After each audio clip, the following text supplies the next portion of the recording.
Nama saya Keimita Ayuni Putri Aiman. Saya pelajar di Bantar Gebang, Kota Bekasi. Baru saja saya lulus sekolah dasar. Dan saya bermimpi bisa melanjutkan ke SMP negeri di Bantar Gebang. Nilai saya juga bagus kok.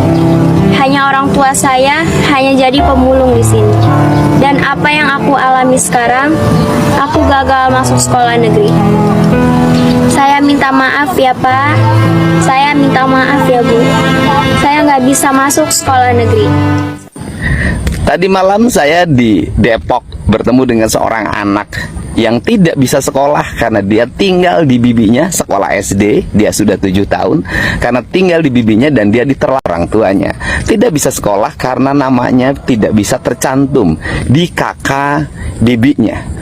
Dan Pak, tadi malam juga Pak Wali Kota segera akan menangani untuk anak itu segera sekolah.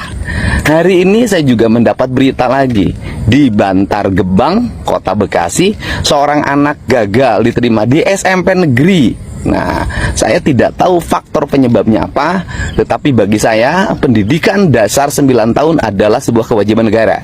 Untuk itu saya sudah WA Pak Wali Kota dan saya sudah meminta Kepala Dinas Pendidikan untuk segera menangani hari ini juga masalah tersebut. Kenapa?